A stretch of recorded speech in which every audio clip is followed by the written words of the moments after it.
Hello, podcast friends. Happy 2021. Oh my God, we came so close in the United States of America. We came right up to the edge. It felt like we were looking into a very deep and bleak abyss that we didn't fall in. We've pulled ourselves back, and democracy, at least to the extent that we've realized it here at this point, has prevailed. And I gotta say, I am so relieved. I'm really thrilled, as many of us are. I've not generally been a person to wave the flag of the U.S. and tout our exceptionalism, though I love my country like I love my family. I was one of those kids that resisted saying the Pledge of Allegiance as early as 14 because I was already very aware of what my country was doing in Southeast Asia. Fast forward to this podcast, I'm all too aware that the U.S. spends more on our military than the next 10 countries combined and uses our military might to dominate the world in very much the same way the wealthy have used our police at home to dominate poor Black neighborhoods and keep assets pouring into the hands of a small, mostly white male, few Wall Streeter types, some of them my family members. But today, I am truly feeling more patriotic and proud of my country like never before. It feels like we've just gone through a hazing, a reckoning, and perhaps Donald Trump has done us a favor to wake us up. Like the saying goes, it takes a lot of pounding to create a good bar of steel. I read a book a long while back called The People of the Lie by M. Scott Peck that keeps coming to mind. He's the same guy who wrote The Road Less Traveled, if you remember it. The premise of the book is that lies are the core of human evil. Seeing ourselves clearly as a person, as a country, as a world is the beginning of healing and real positive change. As we say in the Gestalt world, awareness works. The paradox is that true change happens only by seeing the fullness of what is. A few weeks back, when the runoff elections in the state of Georgia tipped the balance in the U.S. Senate to Democratic, I tweeted this: "I am so deeply moved by what has just happened in Georgia. Thank you, Stacey Abrams. Change Georgia, change the country, change the world."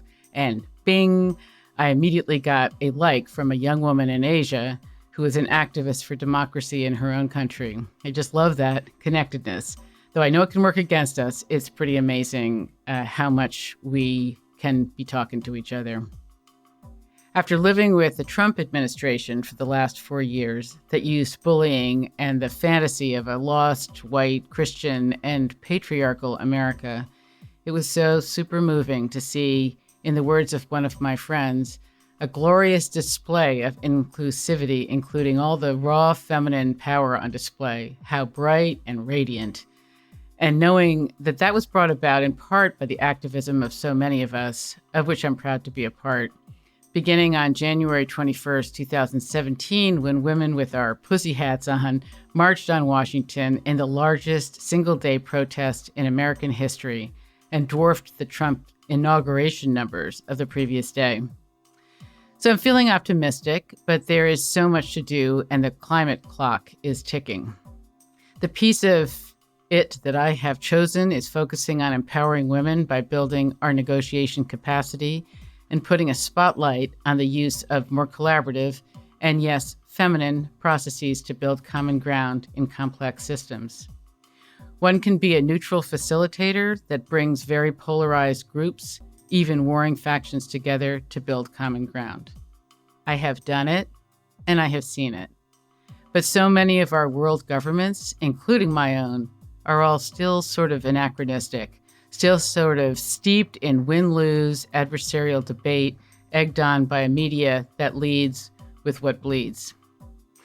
As a student and practitioner of collaborative process, I know we can make better use of the advanced processes we know now work to build consensus and common ground. Power over versus power with, win-lose versus win-win, both of these have very big gender implications.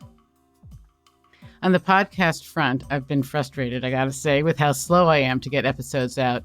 There are so many I would like to do, so many cool people to interview, but like so many solo socialpreneurs like myself, there's the issue of bandwidth and making a living. This fall, I put together a 6-week virtual course called Women, Negotiation, and Power, which was thrilling. I will launch an even better version of that course in March, so stay tuned and enroll or send people my way if you like. I'm also super excited by the growing audience of women whose stories and struggles I'm hearing either through my online courses or individual or group coaching. So thank you, and I'm here to serve you and make the best content I can for women around negotiation and for the process methods showcased in this podcast. Getting gender right is delicate, just like democracy. Patriarchy tends to cut humans in half and say that men can be this way and women can be that. What is happening is people are becoming more fully human and being allowed to develop themselves fully, not just according to gender roles, and also to be fully woman and not have that be devalued in any way. This is exciting, and this will create a more peaceful world, I think. As Carol Gilligan so aptly said, feminism is the movement to free democracy from patriarchy. We have a lot of work to do because, honestly, the model of so many things is still fundamentally the man supported by the woman. It's going to be weird, but it's going to happen in the U.S. soon enough when a woman becomes our next president with or without an intimate partner standing beside her. It's going to feel uncomfortable and probably unnatural to many because it is uncharted territory. So how did we get to this moment in time, to all those colorful flags and empowered women and people on the Capitol steps of the U.S., a young Black woman, a descendant of slaves, delivering the inaugural poem and declaring her unabashed desire to be president of the U.S. someday? I think it has come from untangling stories, narratives we have been told that are untrue. I know for me, that has been a good piece of the work I have done to keep growing as a human. Seeing ourselves clearly versus the stories we have made up, truth versus lies or fictions, like that the election was stolen from Donald Trump, that women came from the rib of Adam, that my brother was more valuable than I was from the moment of birth. These are all untruths, but powerful narratives that have big consequences. So in part B of Herstory, Rabia continues to try to unpack our human history, Herstory, from the perspective of women. Here are some of my favorite frames. The first you heard in part A, but she repeats it here, that the basic format for a human being is female. The X chromosome has about 1,000 genetic messages in it. The Y chromosome has 50. As Rabia continues, that's true of other species as well. The female was here first. Maleness developed over time, and it serves to create great diversity. Our species probably would not have made it this far if males hadn't begun to add their genetic pool in the way that they have. So we're both necessary, we're both of value, but most of the myths are incorrect. We weren't made out of the rib of Adam, and it's amazing how tenacious those stories are. And while they might seem like a joke to some of us, they totally influence substantial parts of our population. Another frame, that even though we don't want gender to be determinative of what our options are in life, there are differences in our bodies and evolution that impact our experience. For instance, she highlights, girls at birth have 10 to 30% more cells in the corpus callosum than males have. That spot that links the left and right side of the brain and makes it easier generally for women to talk or write feelings. That women have more rods and men have more cones, so we literally do see the world differently. That how the way our pelvis has evolved has shaped our need and desire for collaboration as women. I'm going to let you listen to check this out more. It's pretty interesting and differentiates us from what happened with Cro-Magnon man and woman. Aggression is wired in males of all species. Rabia gives some great examples of how the females of other species keep this in check and calls on women to step into our extraordinary power to better manage male violence, whether it be intimate, domestic, or global. By way of example of how resilient we have been, Rabia describes the incredibly successful period of about 70,000 years that we girls with our daughters and our mothers and grandmothers and, of course, our male brethren walked the earth, surviving 2 ice ages, as she emphasizes what we are capable of, what our grandmothers went through to get us here. I got to say, when I was listening to this, it gives me some hope. Well, I love cities. In 1996, the same year that our planet became more urban than rural, I chose with my then husband, Peter, to move out of New York City and raise our kids 50 miles north in a more rural place.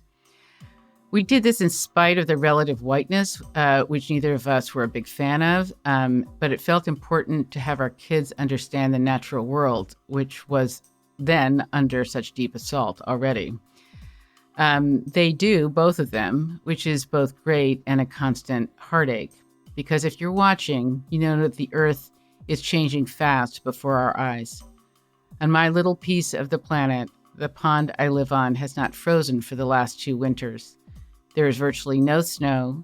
There's a new kind of moss growing on rocks everywhere. There are blowdowns everywhere throughout the woods because of the severity of the storms.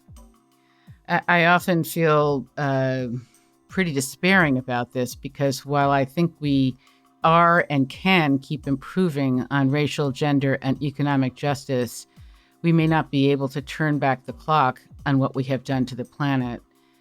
It seems ironic that as the fierce mother that I have been, that I put so much effort into creating a good life for my kids, only to see the earth on which they depend dying beneath their feet.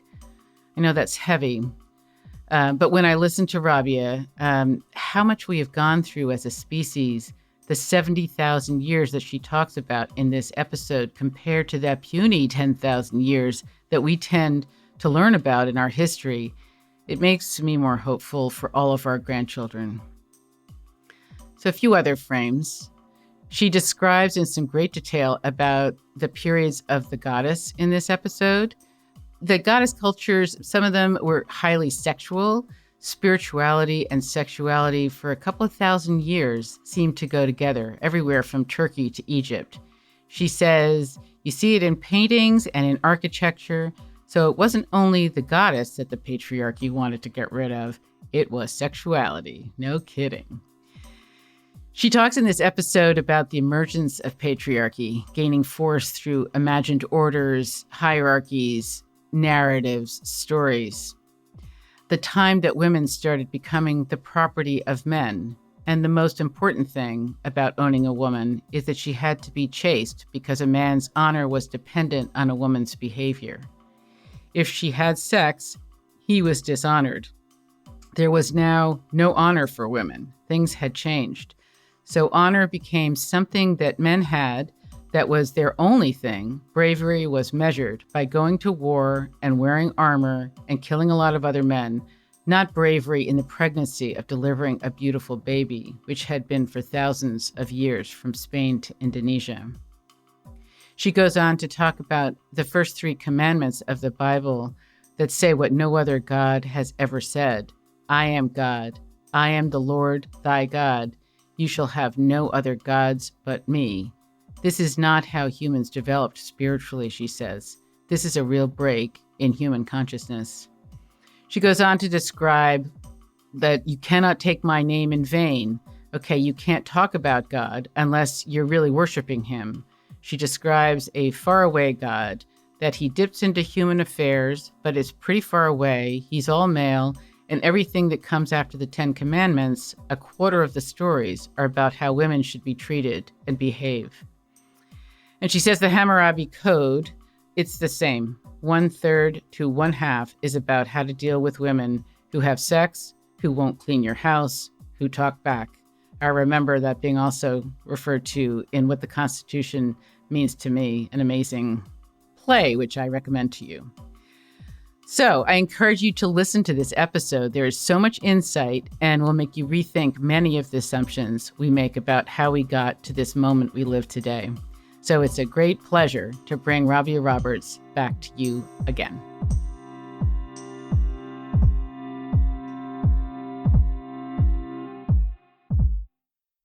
I am totally impressed that you all came out in what turned into be an icy cold rain to hear about our ancestors. I will say now, it's one of my favorite classes that we're going to do. It's what I think is the most exciting period in human history. And the most important one in women's history is going to be the focus of the time that we all went through, called the Neolithic. I know that sounds like it's ancient, but once you start studying things like neuroscience and how long it takes the brain to develop, or you begin to understand that pathways are laid down a long time ago that still have a great influence on us. And that'll be one of the things that I'll talk about, because it's a little scary. It's a little scary about what happened during this period overall. I also began last time with a couple of explanations.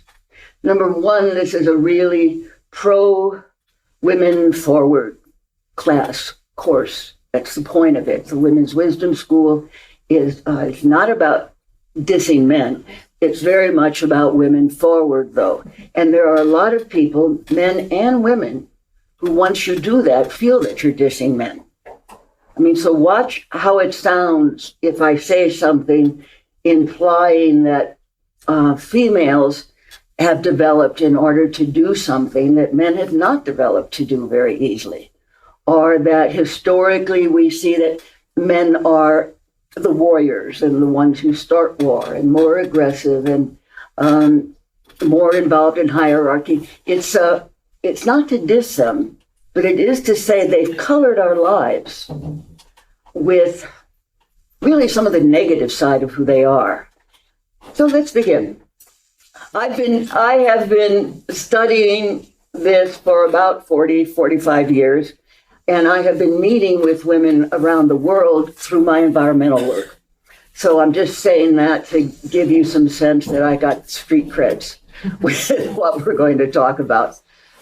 If men feel bad about what's been said, and they're feeling bad or they're feeling angry, women almost naturally feel it's their fault. And there's something they should do to make things better for how men are feeling and what they're doing, especially if we think it's something we said.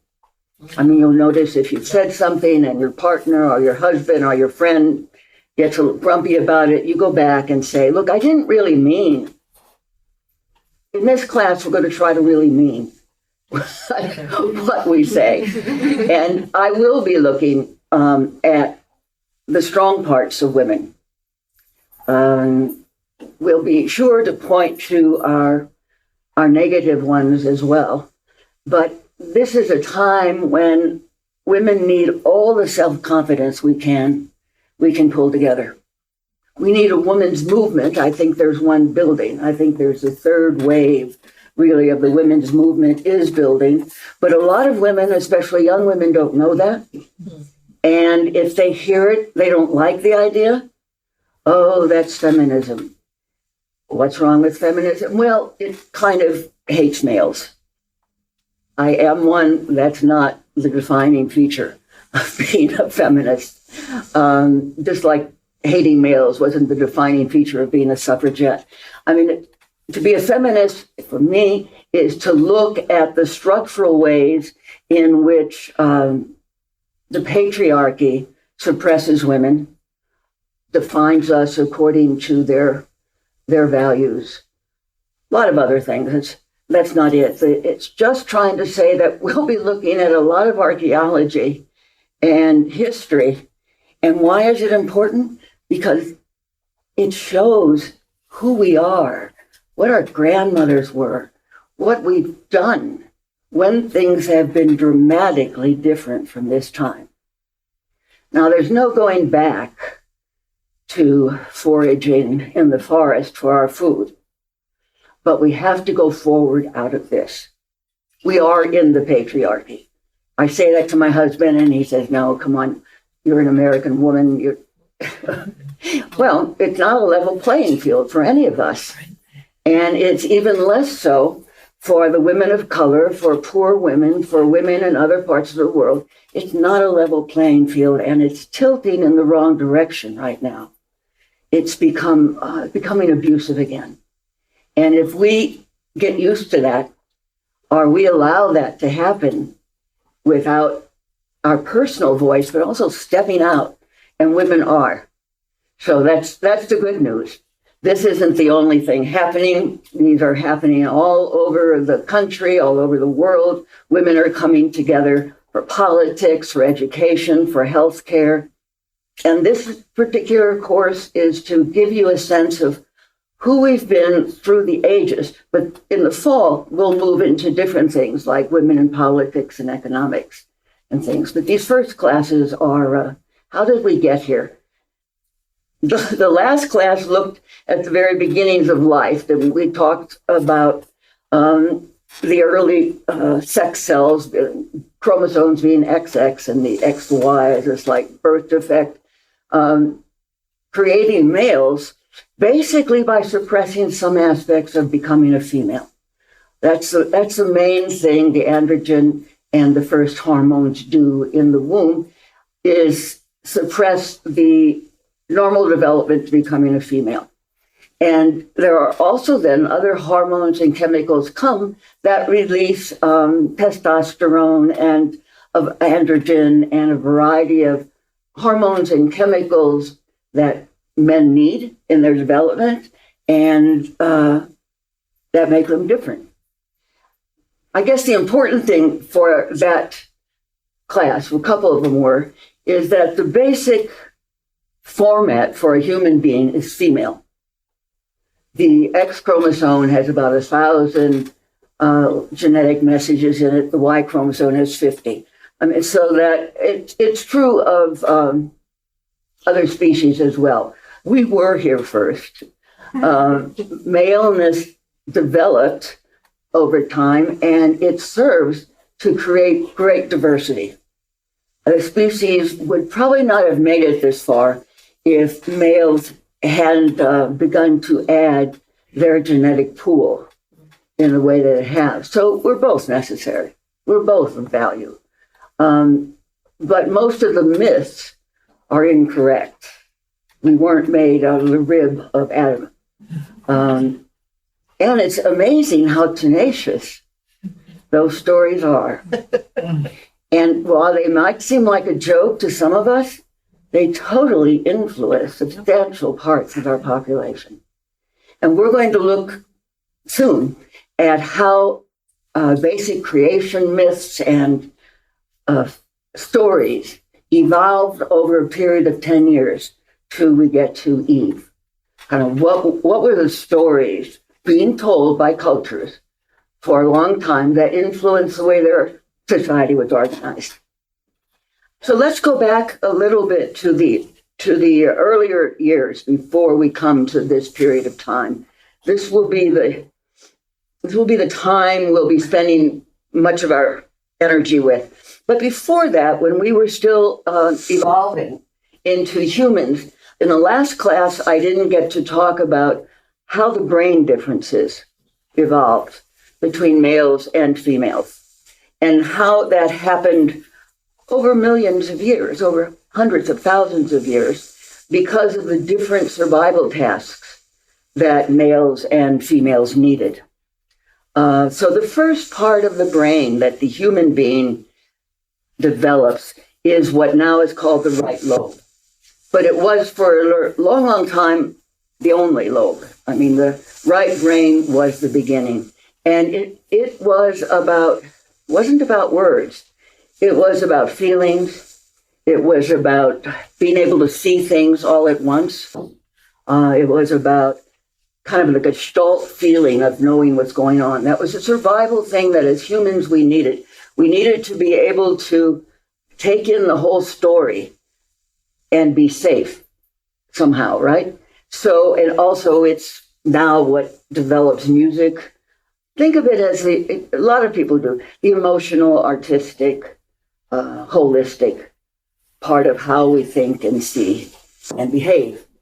Over time, because of who we are and what all the things we were learning, like speaking, first with gesturing, then speaking, which was taught between mother and infant.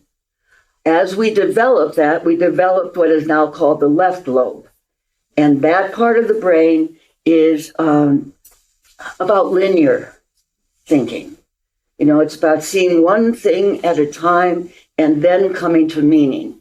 Whereas the right brain is a gestalt and the meaning is an all-at-once experience. So this linearity over time has allowed us to speak and write and create abstract symbols, do math. It's really enhanced our capacities. Between the two is something called what is it called? Corpus callosum. Thank you. And it's a real rich area with a lot of neurons and neural pathways in there. And girls at birth have 10 to 30% more cells in there than males have. Now, No, between the right and the left. Corpus callosum, it links the two in our life, and females are born with a tendency to have an easier linkage there. It's why it's easier for us to talk or write feelings.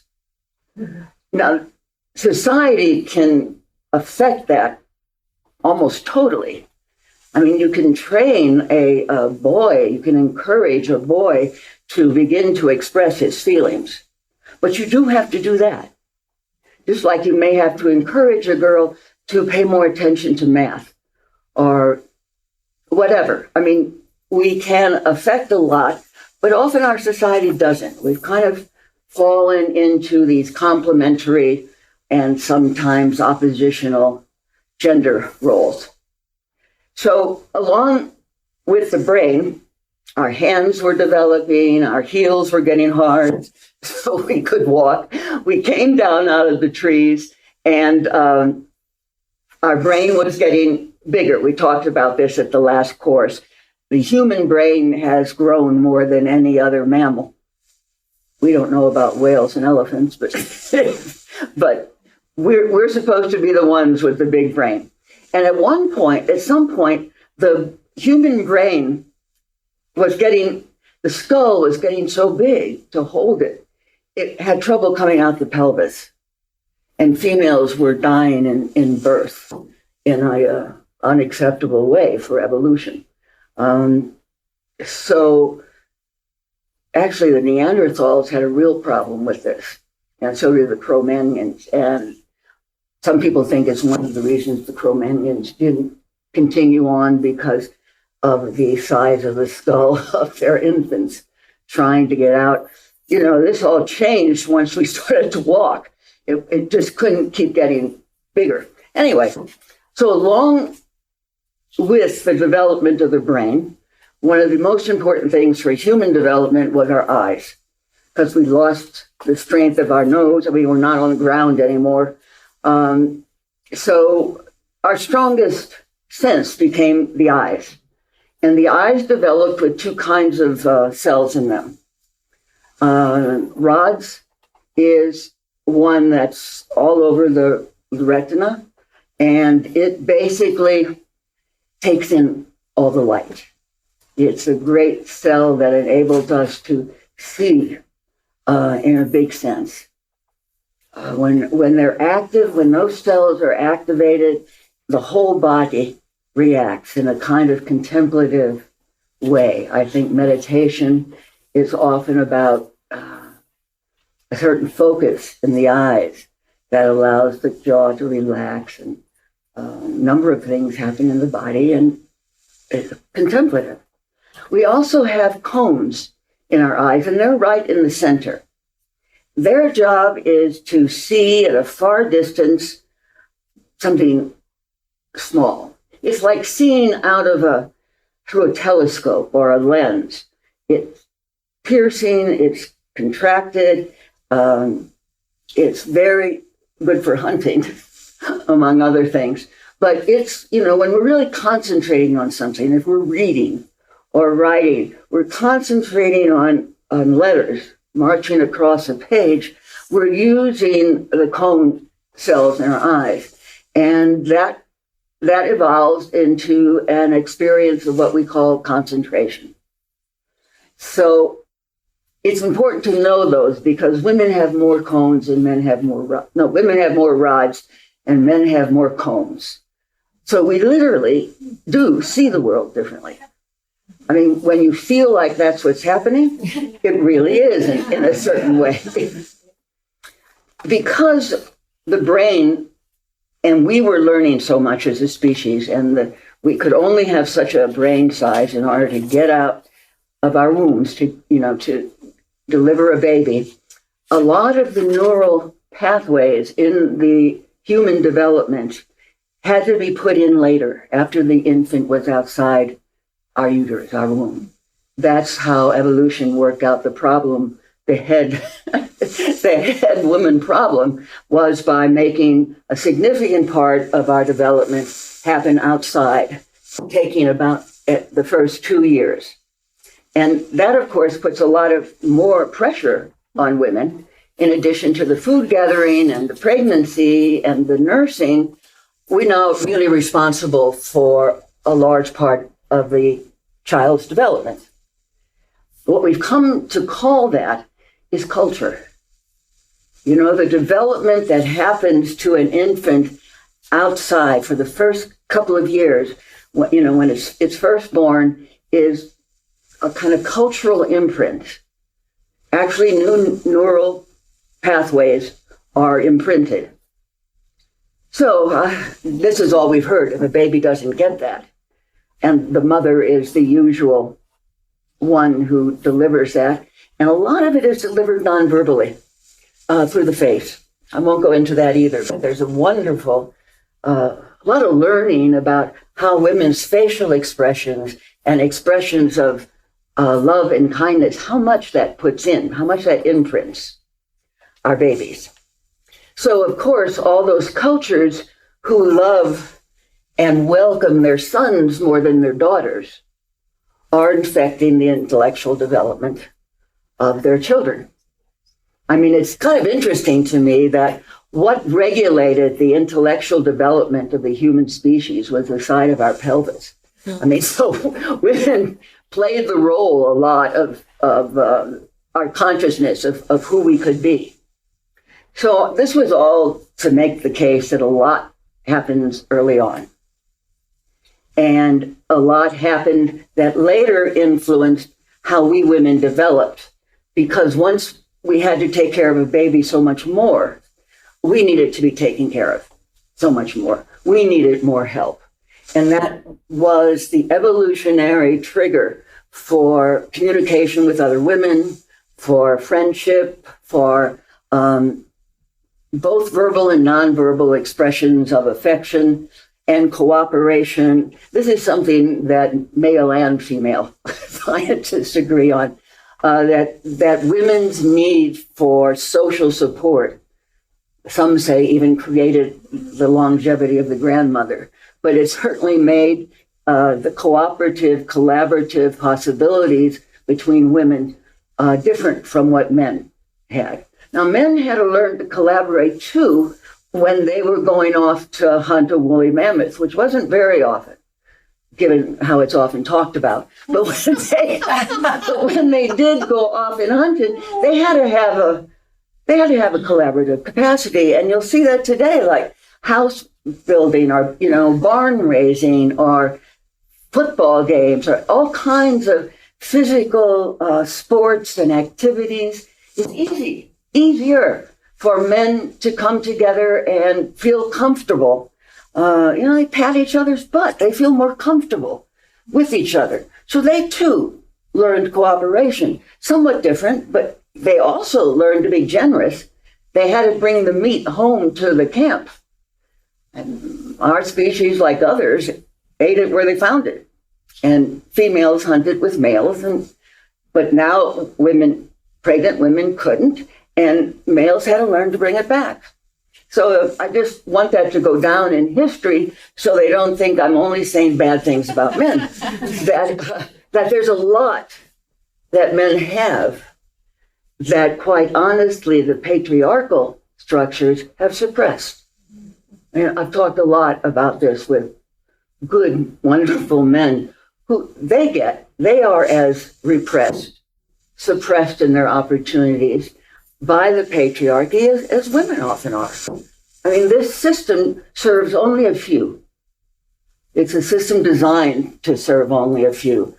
That's what makes, and it's not masculinity. Masculinity is a gender term that implies all kinds of things and that are different from one culture to another, and just as femininity, the feminine does. But the patriarchal is a kind of out of control series of masculine tendencies that got put in place, we'll talk about later, that got put in place somewhere around here for reasons we'll look at, because one of the most important things that happened in our history has been the arising of what a lot of people call the patriarchy.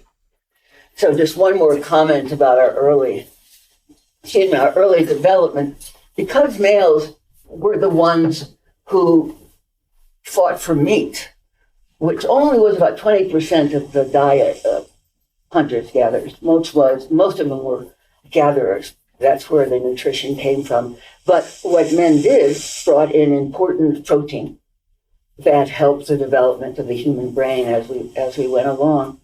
And having to do that, and also having to compete for access to females. And this can be studied in all animals. The need that males have to compete and be aggressive to get access to a female. Because females aren't always willing. And that's true for humans. Even though we became able to have sex at any time in the month, like a lot of what male anthropologists say, so women are available the month around. And I thought, well, it's more, women are possible the month around.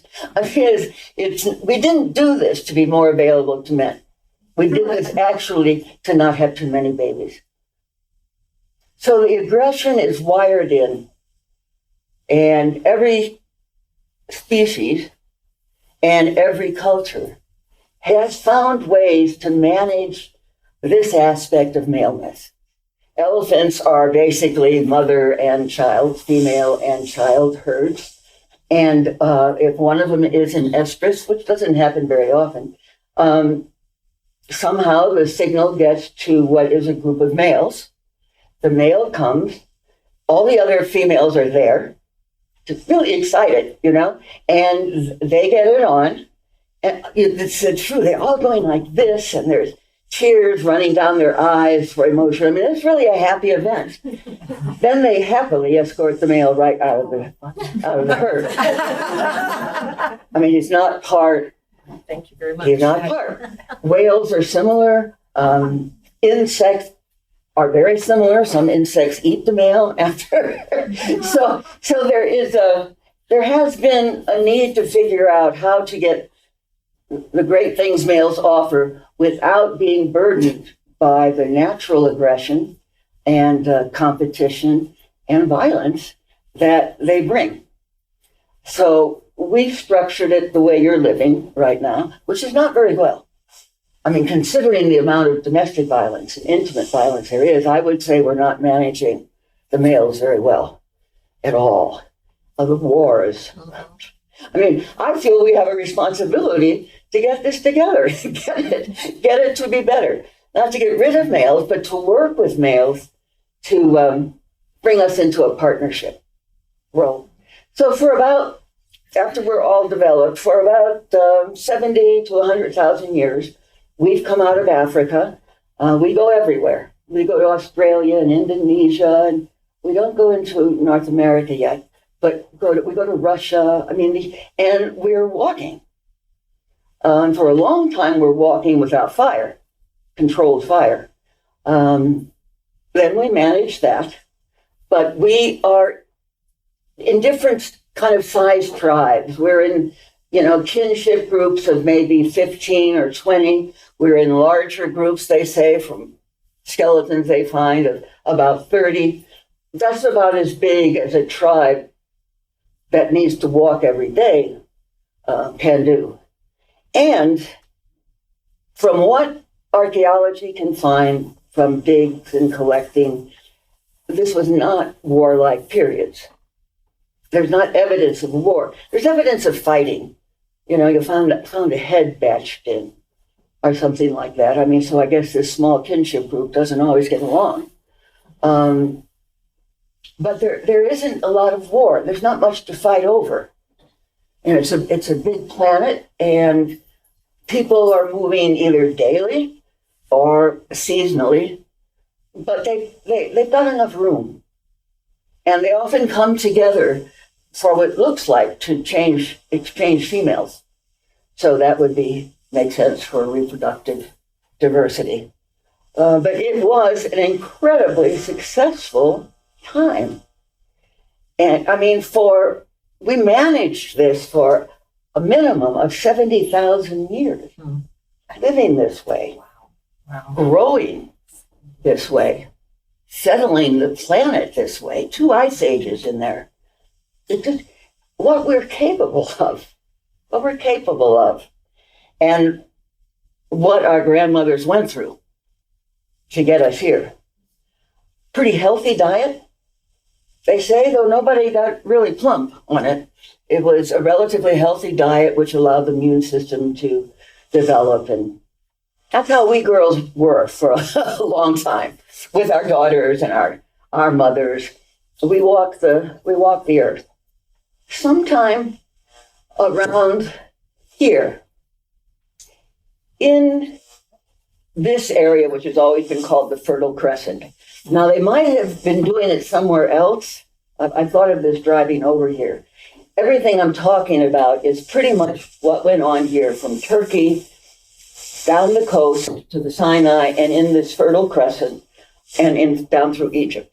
And that doesn't mean that was the only place in which slowly civilization was developing. It's just where money was to do the digs, I think. I was just thinking that the Americans and the Europeans put money to do archaeological work in here. We don't know what's over in China. Yeah.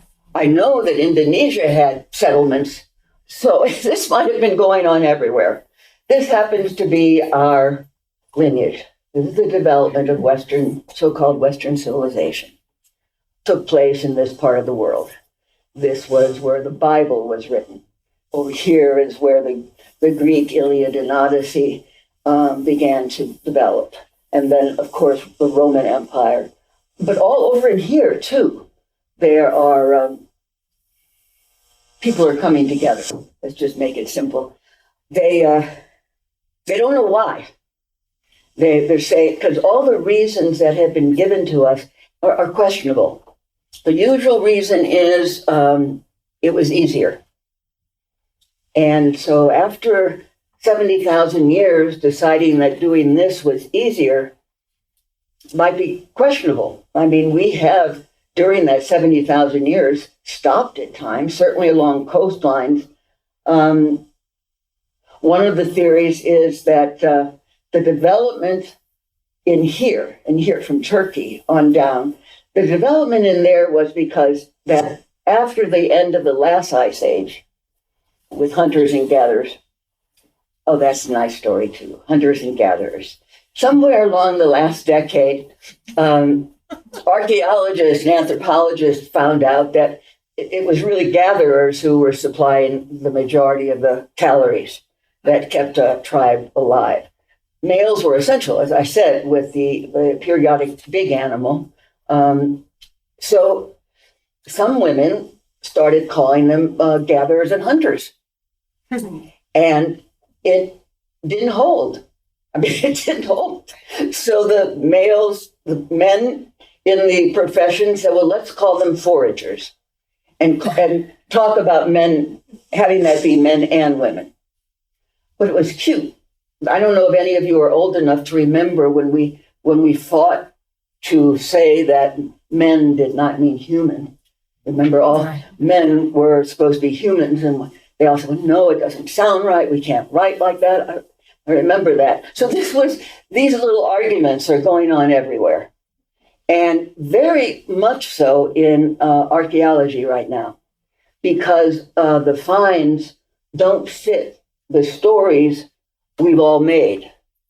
They keep discovering new tells, new places that are older than we thought, and they disrupt the stories. It doesn't look like the foragers were quite as primitive as we thought they were, at least the ones that we're finding out about, the ones that lived along seacoasts. The biggest indication that there was more to gatherers and hunters than we thought was a temple recently, last couple of years, found here in Turkey. This is a huge project with 16-foot stone pillars weighing 7 tons, different levels of meeting places. I mean, they're just unpacking it now. That looks like it developed over time. It would have taken maybe 10,000 people from different tribes at that time to work together to build something like this. We have no idea how they could have done that with our understanding of what they are. Mm. And it's possible, since this is the first thing we found, it's possible other things came before agriculture. Maybe that was a spiritual, ideological, important meeting place, and agriculture, which is nearby, planted wheat, got planted for people to be able to build that. Oh. So there's a whole lot we've been making up for a fairly long time. And a lot of it is, as we see, has been specifically about suppressing women. So, kind of that's where we were. Remember, that's a very small part of the planet. But our whole world is now based on the stories that came out of there. You have to search for Inca and Aztec and other cultural developments in China, which were and existed, but this is our world. So about this time, this is the first and the largest town we found of us people coming together and deciding to settle together. Somewhere in here, after 1,000 or 2,000 years, this whole area got small towns, and then some larger cities, and then eventually empires. But in these early years, they were, towns of between 7,000 and 30,000 people, eating wheat and barley that had been planted and was deliberately harvested. You couldn't do that on the move because those kind of grains need to be ground down and cooked and winnowed. And so that's what began to happen. So women's work increased noticeably when we settled down. For one thing, we're not moving along, and so we can have one baby a year. We're not nursing. What used to be, you were on the walk, you were nursing for 2, maybe sometimes 3 years before you would get pregnant and have another child. So here you could feed your babies on gruel and have one child a year. Along with that is babies began to die. 1 out of 3, they estimate, from graves that they found of little children before the age of 5 seem to have died in these early agricultural towns. Women also, for the first time in history, and it goes back, women also began to die earlier than men. Usually males die earlier in all age groups, but around this time, women died earlier. They had a baby every year. They're doing the work in the fields. They're tending the home, which people slowly over time became fairly obsessive about. Now you lived in your home. You had your plot. You had your babies who were going to help you in the field. But the more babies, the more fields you had to plant. So that agriculture really began to own people. We've been sold a story about it, about the great agricultural revolution that made civilization possible. And there are a lot of books coming out now with the same information that I'm finding. It was a disaster. The towns were disease vectors, small towns living crampedly close together. People's immune systems went down with just eating wheat porridge instead of the more than 100 kinds of vegetables and things that they used to eat. So they had porridge, and they had animals they tended, so cows and sheep. But it was not a healthy time. A woman in Jericho at 75 or 7,000 BC was far less happy, healthy, powerful than she would have been 1,000 years before that. This began a terrible descent for women, but it begins here. It hasn't gotten to its worst. From what we know, from all I know, it's primarily environmental pressures on females got worse. I don't know what was going on culturally at that time. We do suspect, I agree, that because hunting big animals went away, that males lost a certain transcendence they had in going out and getting the big animal and bringing it back. And you see that from reading stories about villages, historical villages, still in Africa, where there is a hunting, gathering tendency. Those are mostly gone. But it was a big deal. The man had a real place, and it used his energy, and it used up his tendencies to argue, or anyway, we won't go there. But it was hard on men too. So after this started, and there was agriculture growing wheat all along here, big towns, there are now getting to be large towns with a lot of building, stone work, and a lot of crafts, beautiful pottery. It's developing that early, and it continues to develop. But the findings of archaeology begin to say that during that time, everywhere are statues of female, often in a position of giving birth or being pregnant, or so there was a kind of mother goddess, and there was often a very sexual female, and stories. And this was a real pro-woman time. We are sure of that now, and it's amazing how it is not all through here. It is not talked about. I mean, this latest book that came out a couple of years ago called Species, that told the history, and everybody was all excited about it, had a half of one chapter about females and women. As if everything else was assumed we were part of what was going on. And no mention, a reference to this. And they always tend to call it a fertility cult. These small statues and the big statues, and there were temples, and there's paintings on the wall showing women bringing food, dancing with men. I mean, some of these were just extraordinary from what we can see.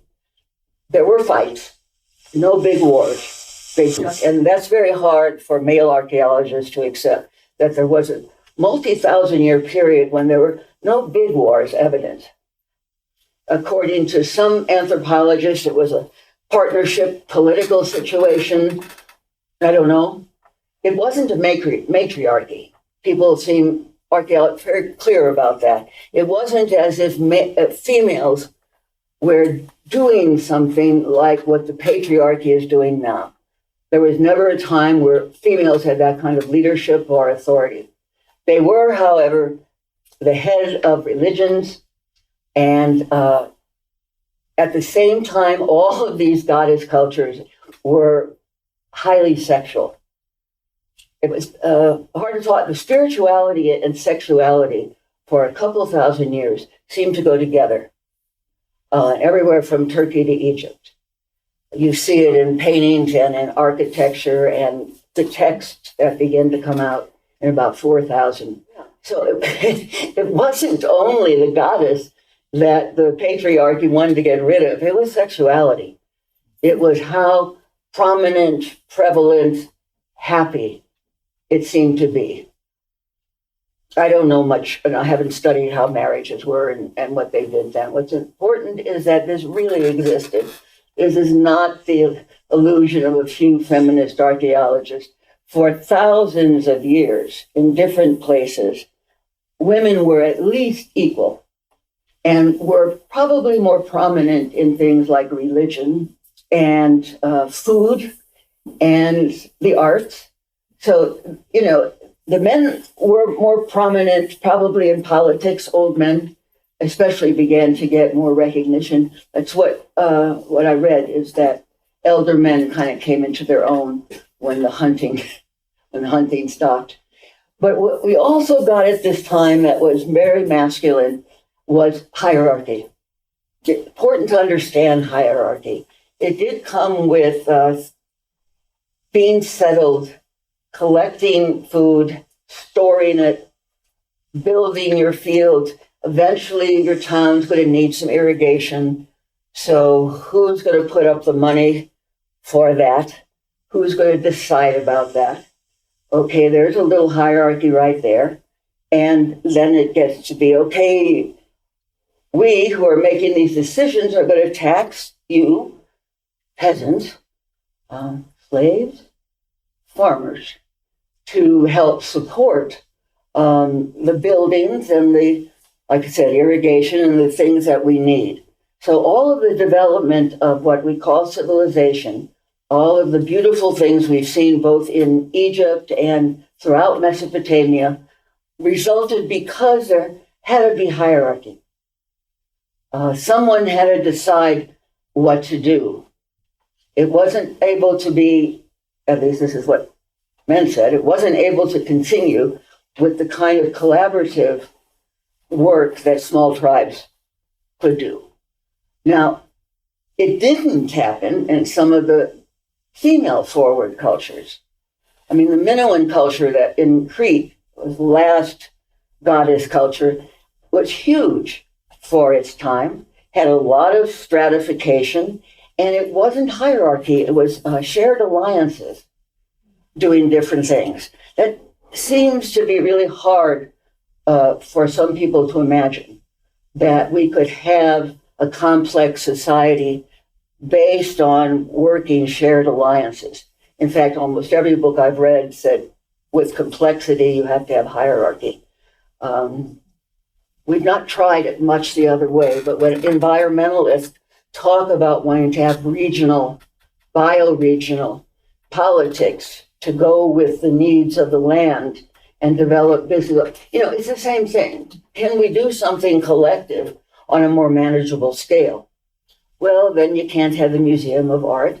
You won't have operas. You might not have a symphony. They can't pull enough money together out of the farmers or the workers to support those things when we're that small, when we're bioregional instead of national. So it's basically something we have to talk out, is where I come to with it. And that there can be very many different models. But if women are going to go forward, we're going to have to address the question of what role men best serve, how we can work together, men and women, and how we can organize some of the beautiful things that humans do without oppressing peasants, or I'm trying to think of my father working in steel plants, or, the small farmers in South America. I mean, we have a lot of people at the bottom still supporting, now we really recognize it, a small group at the top. And when that group gets smaller and smaller, well, that's what happened in Rome, but that's what begins to break down some of the cultures. Either that, or they become more violent and they have more slaves, and it becomes an incredibly violent patriarchal system based on controlling a large part of the population. We wouldn't have how would we do these kind of complex organization when our brain isn't wired for it? In the same way that it's been wired for smaller tribal communities. And I think it's these imagined hierarchies. I mean, they're not real. It's not that somebody's really that much better and deserves that much more than somebody else. I mean, money isn't, or status, or higher. I mean, yes, some people do things better than others, but that's not the same as a kind of built hierarchy. They're imagined orders. And that's how we created civilization, by making up imagined orders and saying they were true. The only way to have an imagined order is to say, it has to be this way. God made it this way.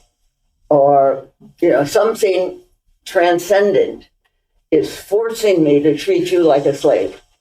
Even 1776 and what the white males decided would build America was based on an imagined order of status. And, okay, I'm going to change gear because I want to tell some stories and then have some questions. There's a lot more. There's a lot more to say.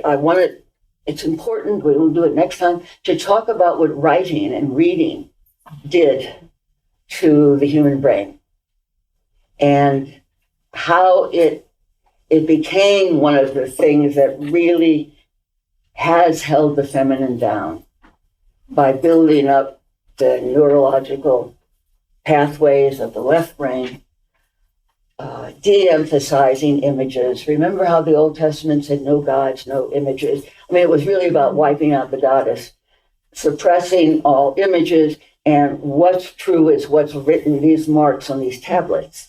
I mean, that's God now. That's another talk. I want to do something very quickly and tell us some stories. The leading myth that we know about 4,500 that we've actually found written on tablets in cuneiform, it's just stunning. It has been translated. It's awesome, and I don't want to say ruled, but it's an expression of the cultural priorities of that society, in Sumerian society. One of the lead people is Inanna. She's a goddess. She's the queen of heaven and earth. And I've written about her in the past, about some of her different exploits. One of them that's relevant here is a whole long section where she's protesting not wanting to marry the herder, the shepherd. That's the people who are coming in from here. They brought horses and they're more violent, and they've come down here and they've begun to take over the agricultural people and culture. And it's begun fighting, and it contributes to the development of war. What's called the Kurgans coming down from the Russian steppes. That's because they tamed the horse. And they were far more primitive than these cultures. And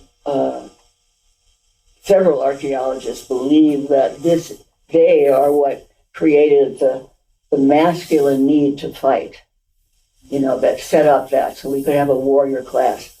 But Inanna is saying, I don't want to marry him. She smells.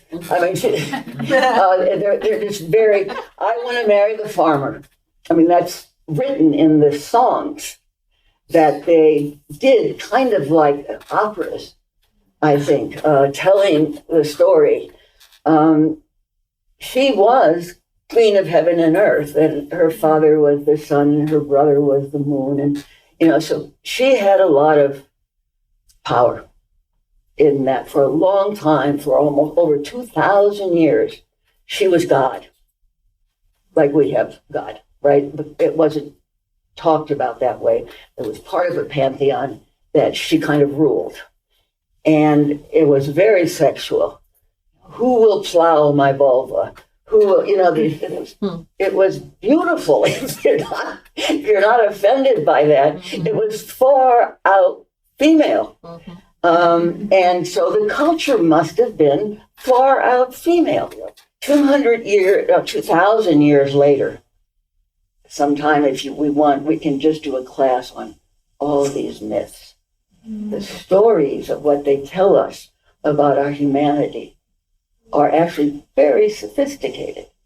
You know, you'd think they were written by a therapist what they understand about the human condition. So the same was true in Egypt. Great feminine. I mean, one of the more pro-female cultures that existed anywhere in the world at that time. I didn't study on that. I studied the others. But about 2,000 years later, so that's about from now to the Greeks for us, the main Sumerian myth was about Tiamat. Tiamat. She was the mother goddess, Tiamet.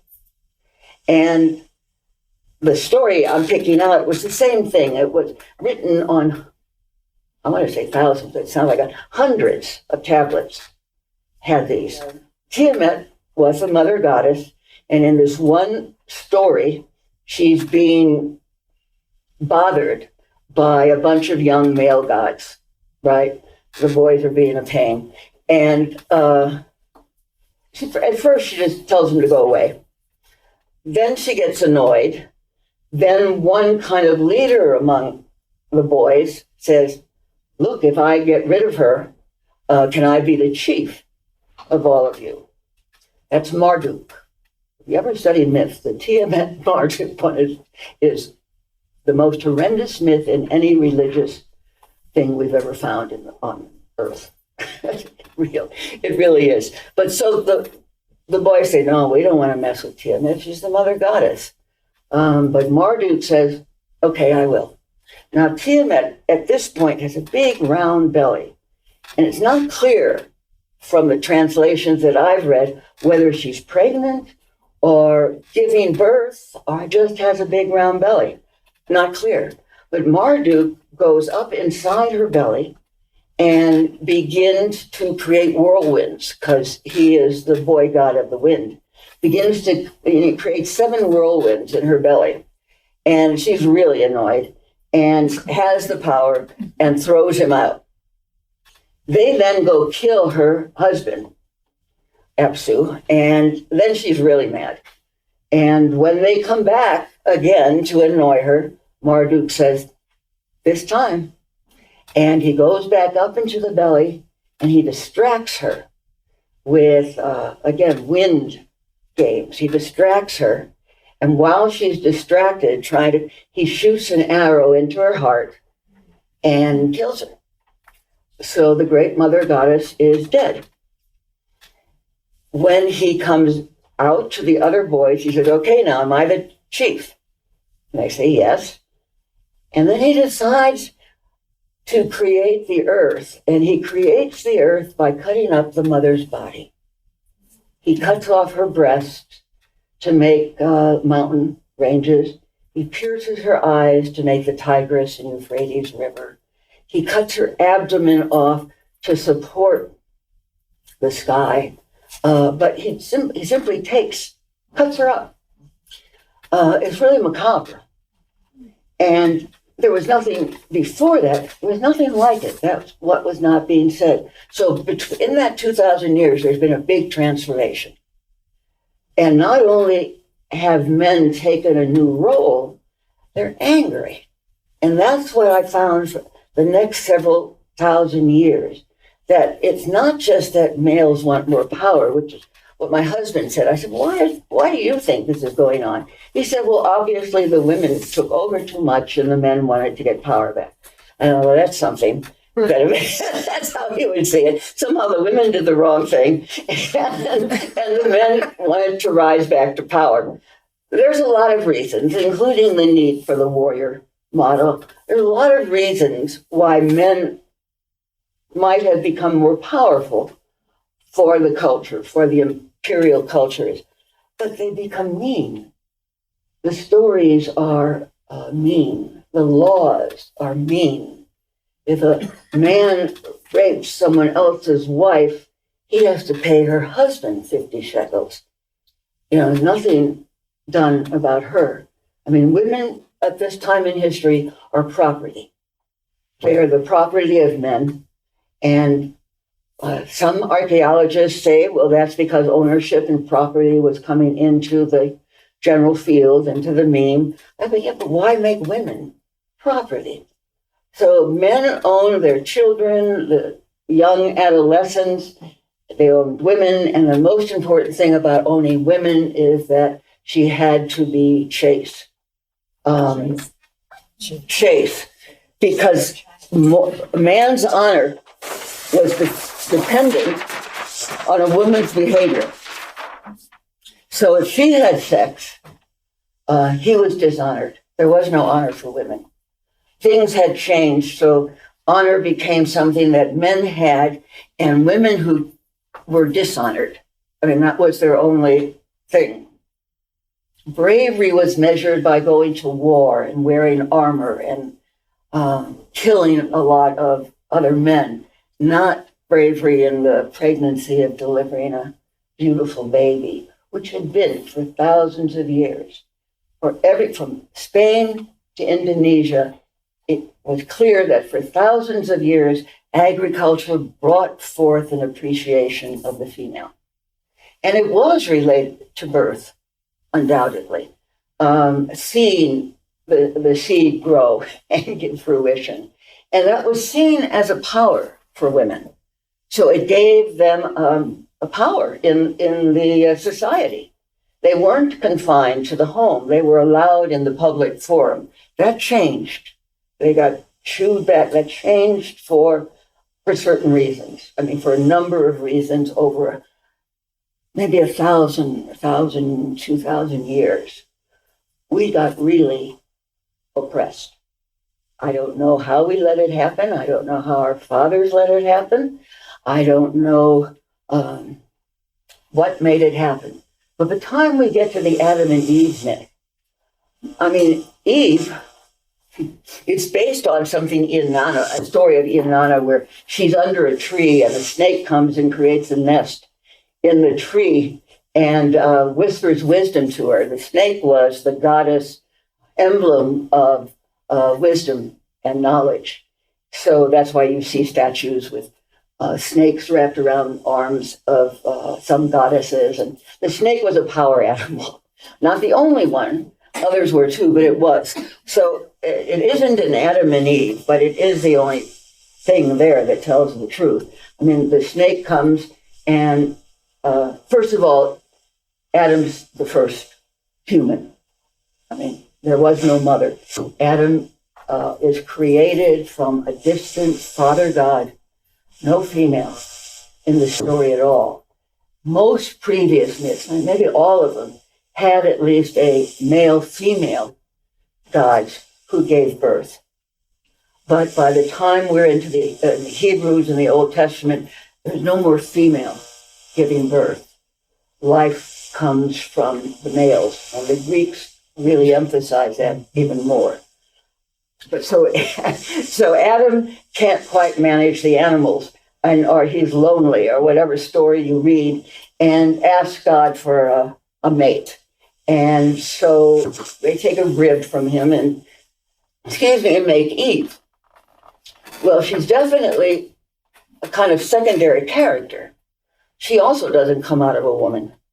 But it's a funny story, right? So the snake comes to her and says, if you eat that apple, you will know the difference between good and bad. You will gain knowledge. You will become wise. That's the story. So she goes and eats the apple, which God had said the only thing you can't do in this garden is eat that apple. And his word is it, right? So she takes a bite of the apple. That's it. And that's it for thousands of years afterwards. God punishes Adam and Eve and says that Adam will work by the sweat of his brow, like plowing, and all the women that follow Eve will bear children in pain and suffering. In about 500 AD, just to show how this evolved, Justinian, the Pope, said that all the women have to suffer for the sin of Eve. And that became part of the Christian tradition, that women suffered and carried the sin of Eve. So from Inanna to that, has been the story, the mythic story of what happened to women. And it's showing up in other places as well. The Ten Commandments are one of the most strange events in religious history. Most religions begin with a story about a person or an animal, and they make an idol. Well, we call them idols. They make a statue. They make a statue or do a drawing, and that's where they do their worship, their circle dances, their whatever they do, right? So they begin to relate to a person or animal spirits, and they take that into their lives. So the Hebrews story is that Moses goes to talk to God, who has no image at all, and God gives him the Ten Commandments. Now, the Hebrews can't read. It's possible those were the first alphabetic. The Hebrew writing was one of the first, not the Phoenician. But he brings down the tablets, and the first three commandments say what no other God has ever said. I am God. I am the Lord thy God. You shall have no other gods but me. This is not how humans developed spiritually. This is a real break in human consciousness. I'm God. And the second one is you will have no graven images before me. And that's all about the goddess religions, all the religions that had statues. We found, 300 or 400 statues of females in this area. So get rid of them. They went to war over these statues. Israel fought the Canaanites over their statues. That was really what this one book I have over there, and what I will get to at some point, was the writing versus the image. The image is right brain. It's an all-at-once experience, and different kind of stories come out of that, then come out of the written word. The written word is like this. And then you get to the end and you've got the meaning. So the Hebrew and then Israel religion in the Old Testament is based on words overcoming images. If you read the chapters in it and the stories, they're not all that, but a number of them are about prophets going to fight with foreign people and get rid of their images. It's very strange. It is. I thought it was very strange. And, then you cannot take my name in vain. Okay, you can't talk about God unless you're really worshiping him. So this God is far away. He's not, he dips into human affairs, but then he's pretty far away. He's all male, and everything after him, what comes after the Ten Commandments, is about what to do. About 1/4 of them are the stories are about how women should be treated and behaved. The Hammurabi Code is the same. A large part of it, 1/3 to 1/2, is about how to deal with women who have sex, who don't clean your house, who talk back. This is not the Old Testament. This is the Hammurabi Code. So this was around the same time. So this is what went on for a long time for our great-great-grandmothers. This affected our brains. This affected everybody's brains. So we can't go back. That gate is closed for men and women. We really have to go forward, and we have to develop new neural pathways. And, in the 60s and 70s, a lot of us we were dancing in circles. My generation had little altars, for different stuff. My daughter made a little altar. We turned back to the goddess. Those of us more like me, who were more left-brained to begin with, I thought it was more important to change the political system or the corporate system. So I was an activist in that kind of work, but a lot of other women didn't want to do that. And so a good part of the women's movement went to trying to refine that part of the goddess in ourselves. I thought it was New Age and whoopee. And now that I've done this study, I think it was a sincere reaching out that's in us for something for us. I don't know what that'll look like in 20 years or 10 years or 40 years, but we need to do something. And we need to encourage our young women to do something that develops the right brain, because corporations do not like it. Those of us who got into higher corporate, they let our bodies in, but not our mind. I mean, I had to think, and I do. Well, I think like a man. I think very linearly. I make outlines.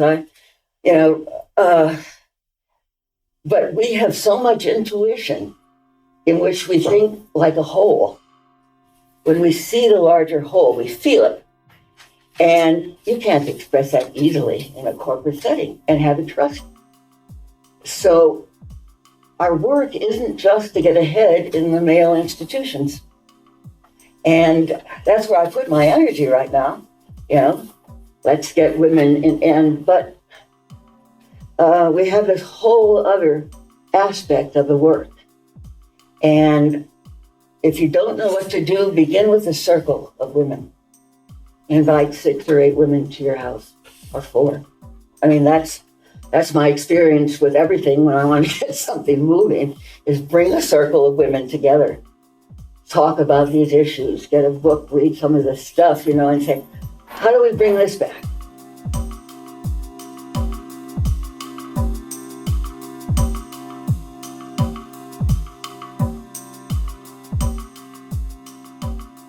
So that's it. I hope you enjoyed this episode. I hope you learned something. I certainly have. If you'd like to leave a comment, you can do that on my website at susancoleman.global, or you can send me an email at susan@susancoleman.global. If you haven't subscribed to our blog, please do so on the website, susancoleman.global. So stay tuned for the final episode in the Rabia series, which hopefully I'll get to you sooner than later. And stay creative, stay positive, and stay in touch.